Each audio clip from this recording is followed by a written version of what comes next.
Here is a number that should genuinely bother you. If someone in 1991 started putting $500 a month, $6,000 a year into a basic S&P 500 index fund and never touched it again, that account is worth approximately $4.1 million today. They didn't time the market. They didn't pick stocks. They didn't read a single earnings report. They set up an automatic transfer and went to live their life. Now here is the part that should bother you more. The average professionally managed mutual fund run by someone with an EMBA, a Bloomberg terminal, and a team of analysts returned less over that same period. Not the same. Less. The person doing nothing beat the expert doing everything. And yet, right now, the overwhelming majority of retail investors are not doing the simple thing. They are doing the complex thing.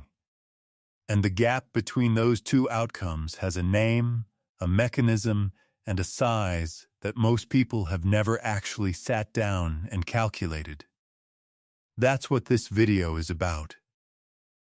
The premise and the paradox here is the premise, stated as simply as possible.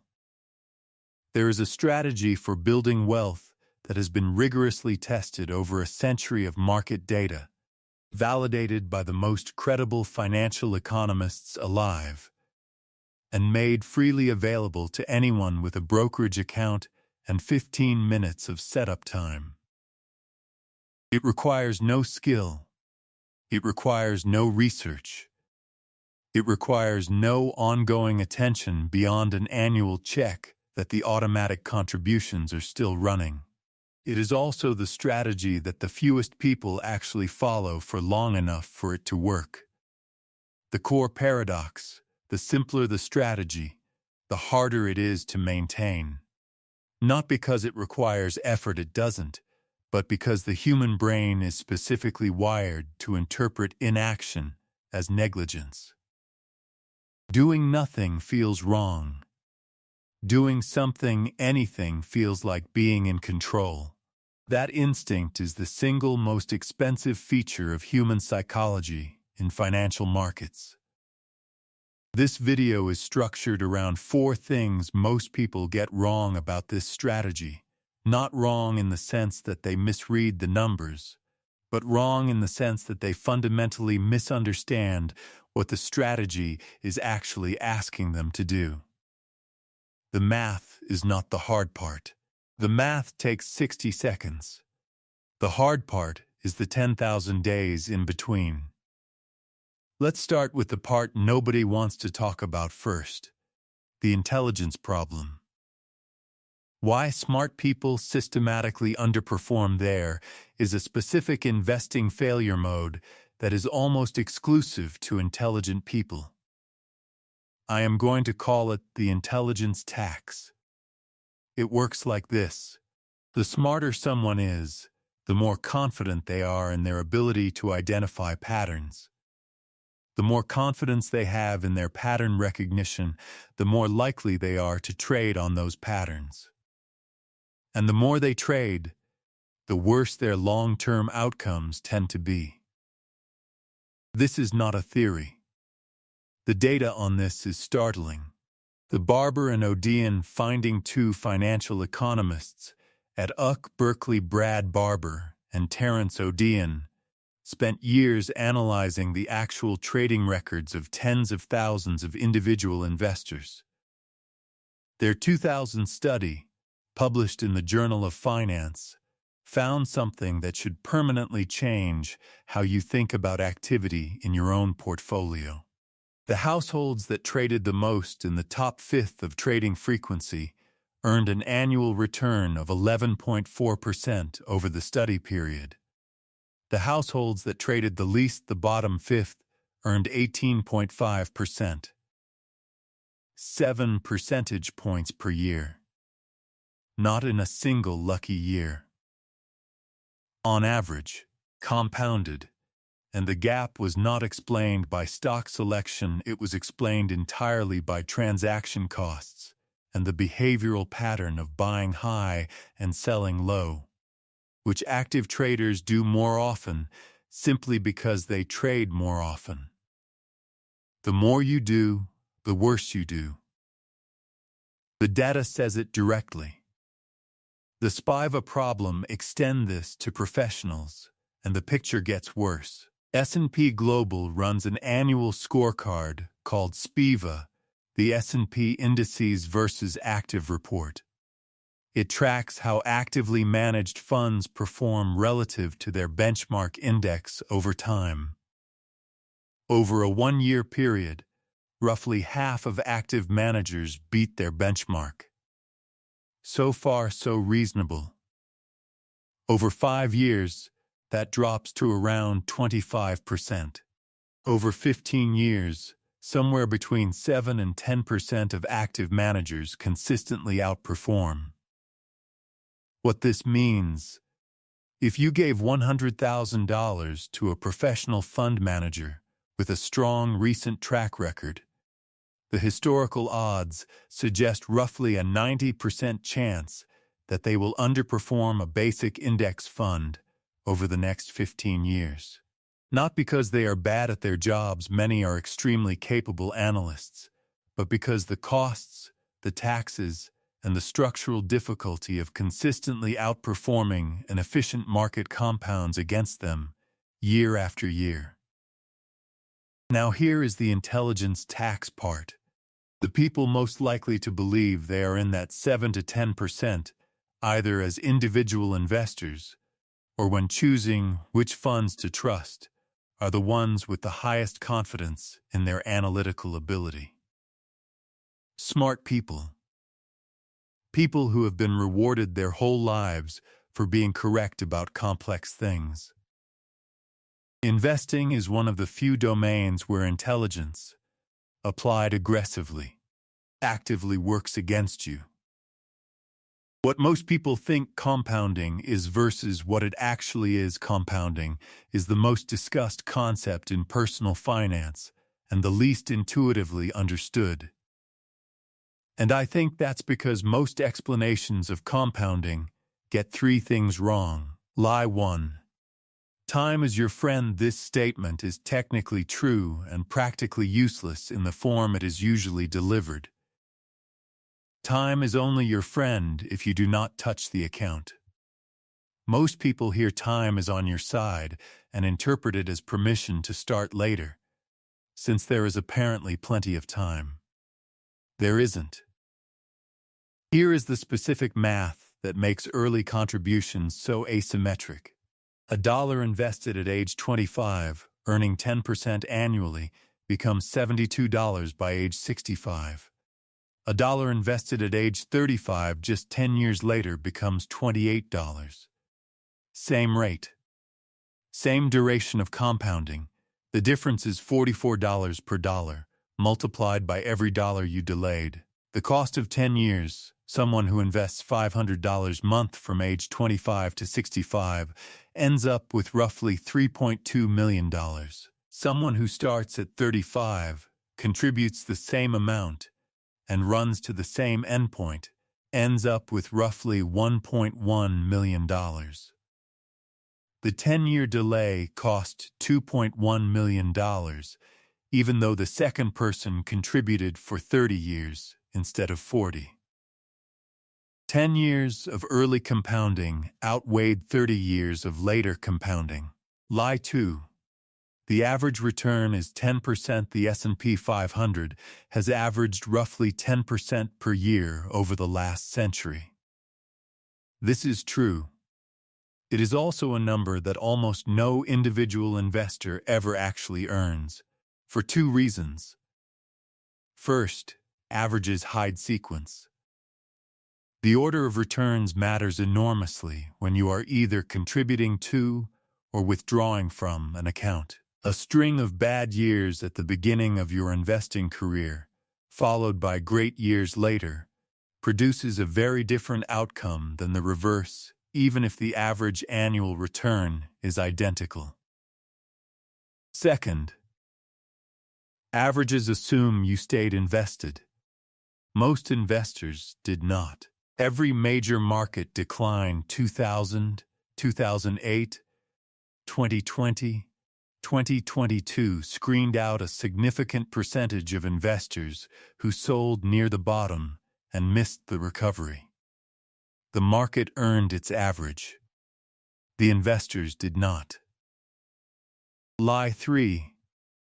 Set it and forget it. This is the phrase that has done the most damage to the most investors. Not because it is wrong in principle, the strategy genuinely does require minimal active management, but because forget it implies the emotional experience of long-term investing is passive. It is not. You will watch your account drop 35% in a matter of weeks. You will hear credible people on credible platforms explain in detail why this time is different, why the recovery will not come, why getting out now and waiting for the bottom is the only rational move. You will feel certain you should do something, and every time you act on that certainty, you pay the behavioral tax on top of everything else. Forget it is not a description of what this feels like. It is a description of what it requires.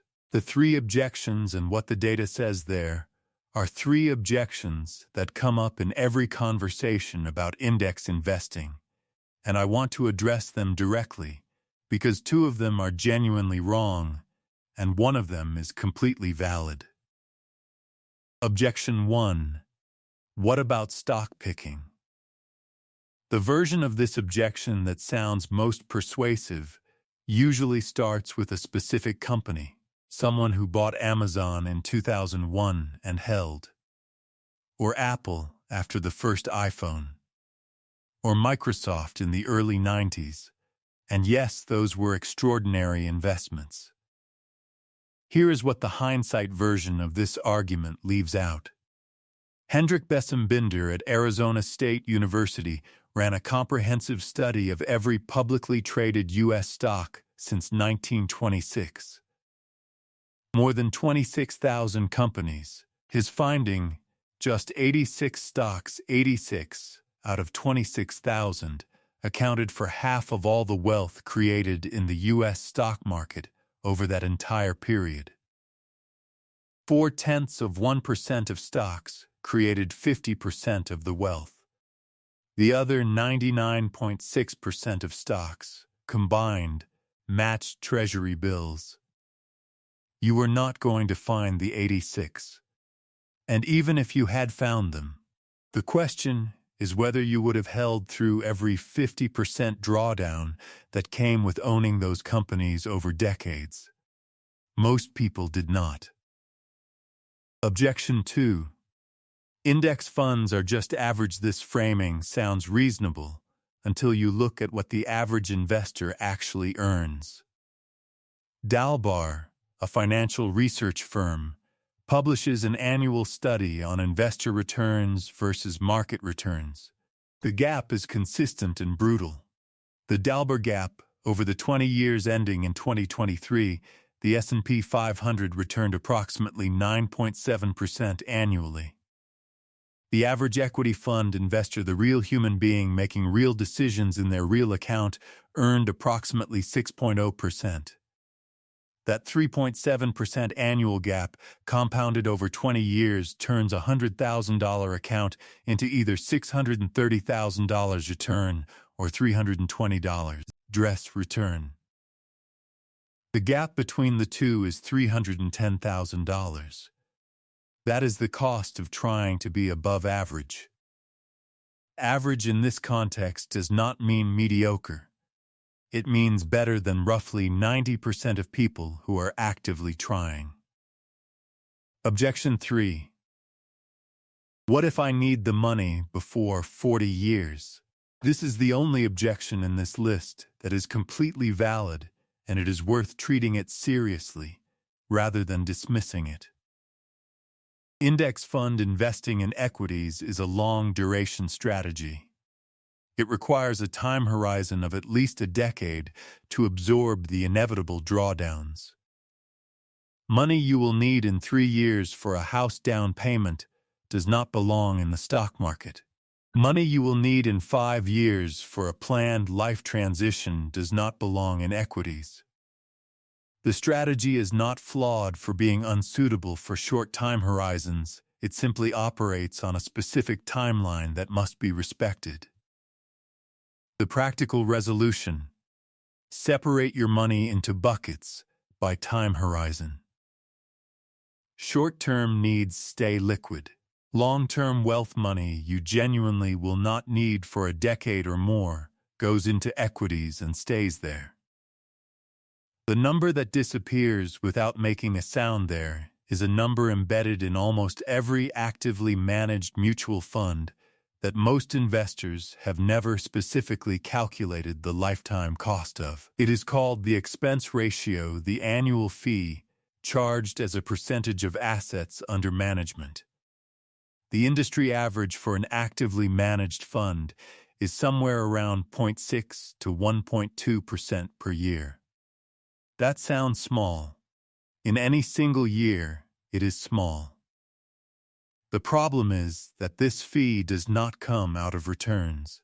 It comes out of compounding principle, the Vanguard Standard, the Vanguard Total Stock Market Index Fund, one of the most widely held index funds in the world, currently charges approximately 0.03% per year.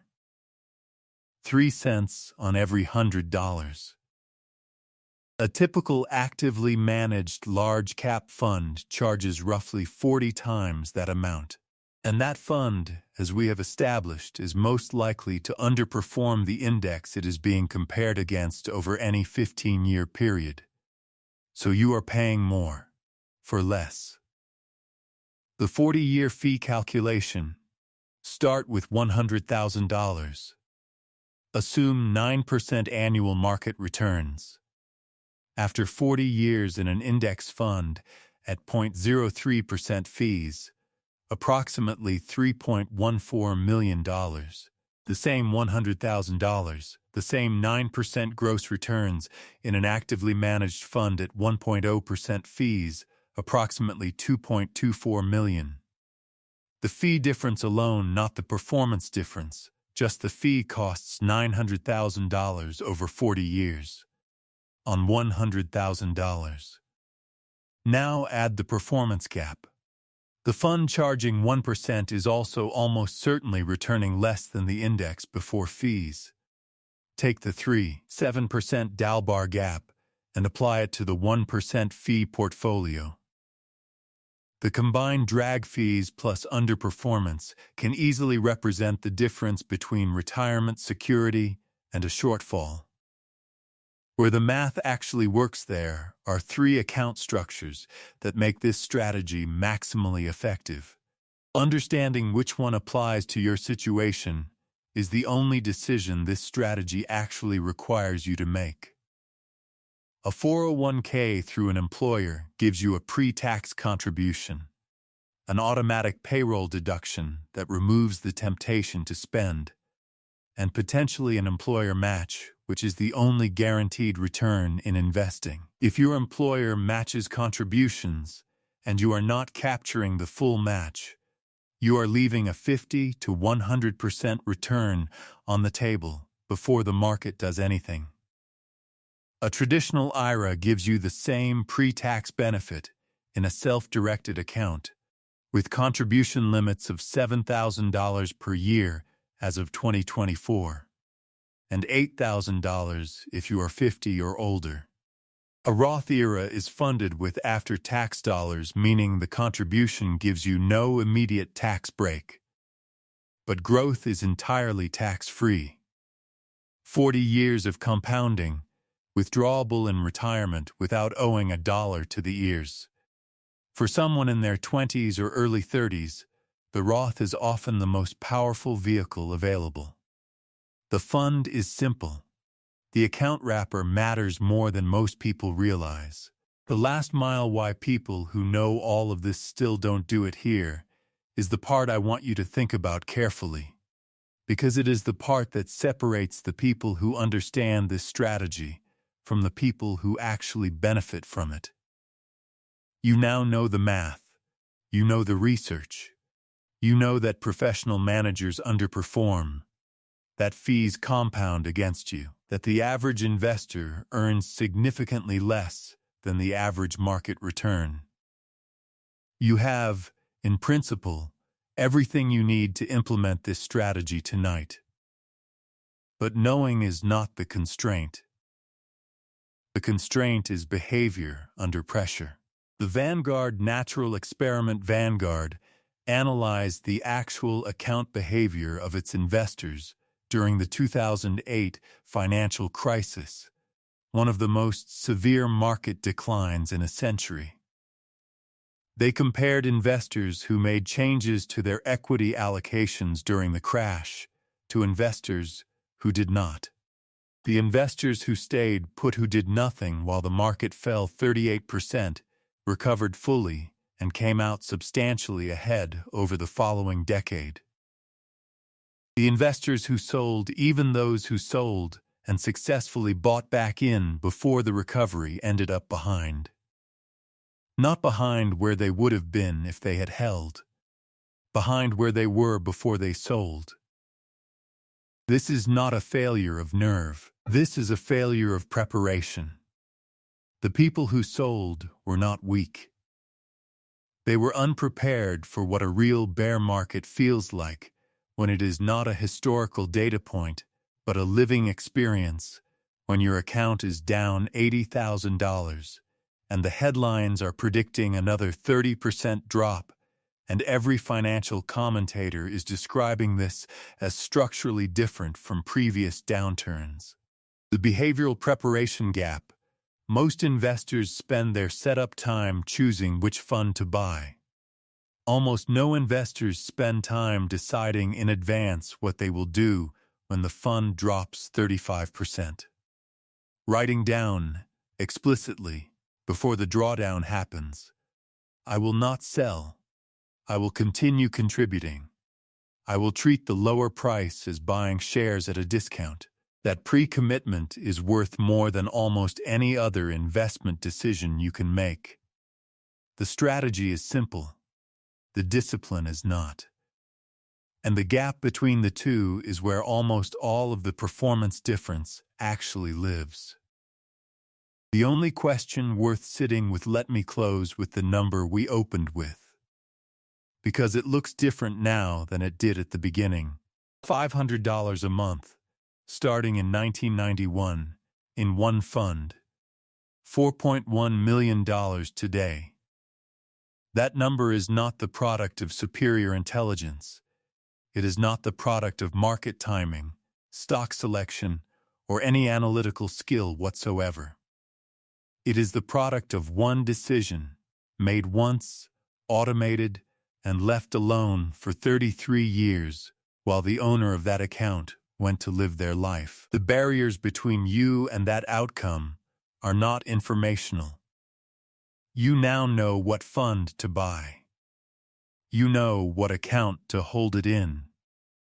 You know what the fees should look like, what the historical return has been, and what the academic literature says about every alternative strategy you might be considering instead. The only barriers left are behavioral. Whether you will start before you feel completely ready, whether you will hold when the market tests you, whether you will resist the intelligence trap of believing that more analysis will improve the outcome. The strategy is free. The knowledge is free. The only thing that costs you is waiting. Here is the question worth sitting with after this video. Not is this strategy right for me, the data is clear on that. Not which specific fund should I choose, that is a 15-minute decision. The question worth sitting with is, if the math is this straightforward and the evidence is this one-sided, what specific thing is standing between you and setting this up tonight? Name it. Write it down, because whatever it is, it has a cost, and that cost compounds every day you wait.